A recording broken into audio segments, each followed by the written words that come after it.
திவ்யாத்ம வடிவங்களே, நீ நான் என்னும் இரண்டும் சேர்ந்தால் நாம் ஆகிறோம்.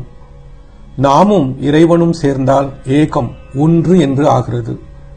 நான் என்னும் தனிமனித ஜீவன் முதலில் படைப்போடு பிரகிருதியோடு தன்னை அடையாளம் கண்டு கொள்ள வேண்டும்.